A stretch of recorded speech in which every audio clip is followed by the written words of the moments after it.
Hi friends, welcome back to my channel Lakshmi Vijayesh blogs. మరో కొత్త రెసిపీతో అయితే మీ ముందుకు వచ్చేసానండి. ఈరోజు అయితే తీయని బాదుషాతో మీ ముందుకు వచ్చేసాను. ఇంకెందుకు ఆలస్యం, ప్రాసెస్లోకి వెళ్ళిపోదామా? దానికోసం ముందుగా ఒక బౌల్ తీసుకుని ఒక 2 కప్పులు మైదా అయితే తీసుకుందామండి. ఇక్కడ నేను చూపిస్తున్నాను కదా, ఈ కప్పుతో 2 కప్పులు మైదా అయితే తీసుకున్నాను. కొంచెం సాల్ట్ వేసుకున్నాను, అలాగే బేకింగ్ పౌడరు ఇక్కడ చూపించినంత వేసుకుని ఒక 2 స్పూన్స్ గీ వేసుకున్నాను, నెయ్యి.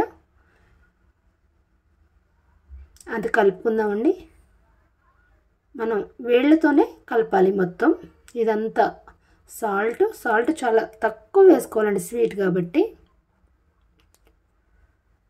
అంతా కలిసింది కదా, ఒక్కసారి మనం ఇలా కలుపుకొని చూద్దాం. ఇలా గట్టిగా అనేటప్పటికి ఇలా కొంచెం అయ్యింది అంటే నెయ్యి సరిపోయినట్టు మనకు లెక్క. మనకు సరిపోలేదు అనుకుంటే ఇంకొక స్పూన్ యాడ్ చేసుకోవచ్చు. ఇప్పుడు కొంచెంగా వాటర్ వేస్తూ కలుపుకుందాం. మనం ఎక్కడ ఉండలు లేకుండా మొత్తం కలుపుకుందాం. మెత్తగా స్మూత్గా ఉండాలండి పిండి, మరీ పలచగా ఉండకూడదు, అలానే గట్టిగా ఉండకూడదు. మనకి ఇక్కడ నేను చూపిస్తున్నాను కదా, ఇదే విధంగా ఉండాలి. మనం పట్టుకోగానే కొంచెం మెత్తగా స్మూత్గా ఉంది చూడండి. దీన్ని పక్కన పెట్టేసుకుందాం. ఇప్పుడు పాకం కోసం ఒక గిన్నె తీసుకుని మనం 2 కప్స్ మైదా తీసుకున్నాం కదండి, అలాగే 2 కప్స్ పంచదార అయితే తీసుకోవాలి. నేను కొంచెం తగ్గించాను, స్వీట్ కొంచెం తక్కువ కావాలని. మీరు స్వీట్ తినేవాళ్ళు అయితే 2 కప్పులు వేసేసుకోండి. స్వీట్ తక్కువ తినేవాళ్ళు 1.5 కప్పు వేసుకున్నా సరిపోతుంది. అదే కప్పుతో 1 కప్పు వాటర్ అయితే సరిపోతుంది. అలాగే ఇలాచి అండ్ ఫుడ్ కలర్ అండి, మీకు ఇష్టమైతే యాడ్ చేసుకోండి, లేదంటే లేదు. నేను కొంచెం కలర్ కోసం యాడ్ చేశాను. ఇదంతా కలిసే విధంగా కలుపుకుందాము. మరి పాకం అయితే ఎక్కువ రావసరం లేదండి, పొంగుతుంది కదా. ఇప్పుడు ఒకసారి చూసుకుందాం. లైట్గా మన చేతికి అంటుకుంటుంది అంటే సరిపోతుంది. లైట్గా అంటుకుంటుంది కదా, సరిపోతుంది. కట్టేద్దాం, దీన్ని పక్కన పెట్టేసుకుందాం. ఇప్పుడు మనం ఇందాక కలిపి పెట్టుకున్న మైదా తీసుకుని ఒకసారి ఇలాగా మొత్తం ఇలా చేసుకోవాలి. మనం ఇలాగ చిన్న కటింగ్స్ ఇలా కట్ చేసుకుని మళ్ళీ దాన్ని ఆ ఫోల్డింగ్ ఇలా వేసుకోవాలి. మళ్ళీ పలుచగా చేసుకుని దాని మధ్యలో మళ్ళీ కట్ చేసి దాన్ని కూడా దీనిపైన ఇలా పెట్టి మళ్ళీ ఫోల్డ్ చేయాలి.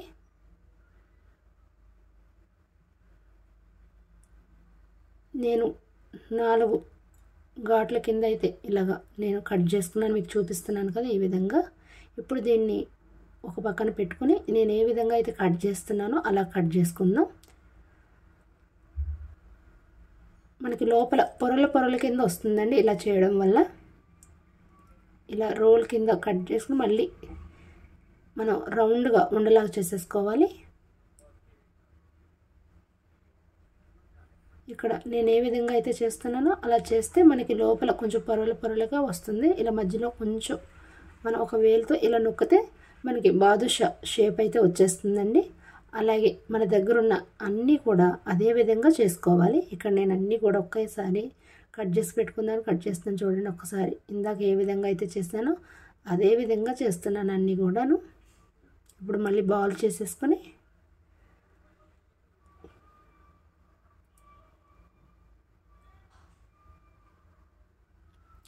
రౌండ్గా చేసుకుని మధ్యలో డాట్ పెట్టుకుందాము వేలుతో. చాలా ఈజీ అండి, చాలా సింపుల్ కూడాను. నేను అన్నీ కూడా కట్ చేసేసుకున్నాను. ప్రతిగొండి అన్నీ కూడా బాదుషాలన్నీ రెడీ చేసేసుకున్నాను. ఇప్పుడు డీప్ ఫ్రైకి సరిపడా ఆయిల్ తీసుకున్నాను. ఆయిల్ అయితే మరీ వేడి అవ్వకూడదు, కొంచెం గోరువెచ్చగా అయితే సరిపోతుందండి. ఇవన్నీ యాడ్ చేసేద్దాం. మరి మనం వేడిగా ఉన్న వాటిల్లో వేసేస్తే మాడిపోతాయి, ఇవి ఉడకదు. అందుకని గోరువెచ్చుకున్న ఆయిల్లో వేసేస్తే కింద కొంచెం మనకి ఉడికిన తర్వాత అవే పైకి వచ్చేస్తాయి. చూడండి, కొంచెం పైకి ఉబ్బినట్టు వచ్చినాయి. ఇప్పుడు మనం టర్న్ చేసేసుకుందాం.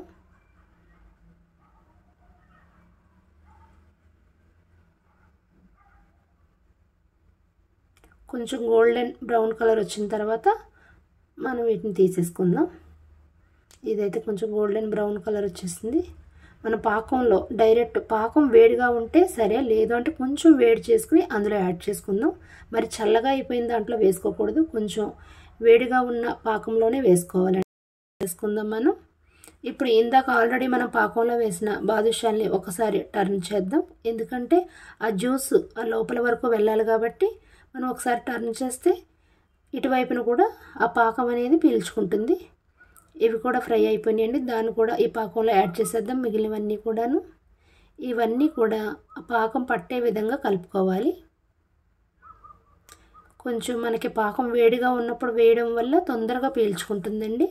అది చల్లగా ఉన్నప్పుడు వేస్తే మనకి పీల్చుకోవడం టైం పడుతుంది. అంతేనండి, ఎంతో స్వీట్గా ఎంతో కలర్ఫుల్గా కనిపిస్తున్న బాదుషాలు అయితే రెడీ అయిపోయినాయి కదండి. ఈ బాదుషాలు అయితే చాలా సింపుల్గా చాలా ఈజీగా అయిపోతాయండి. మనకి మైదా వద్దనుకునే వాళ్ళు మనం గోధుమ పిండితో కూడా చేసుకోవచ్చండి. మరొక వీడియోలో గోధుమ పిండితో కూడా చేసి చూపిస్తాను. ఇవైతే మైదాతో చేశాను. అంతేనండి, ఎంతో సింపుల్గా ఎంతో మధురంగా ఉండే బాదుషాలు అయితే రెడీ అయిపోయినాయండి. ఇంకెందుకు ఆలస్యం, మీరు కూడా ట్రై చేసి మీకు ఎలా వచ్చిందో నాకు కామెంట్ సెక్షన్లో కామెంట్ చేయండి. ఇలాంటి రెసిపీస్ కోసం నా ఛానల్ని లైక్ చేయండి, షేర్ చేయండి, సబ్స్క్రైబ్ చేయండి. Thank you for watching.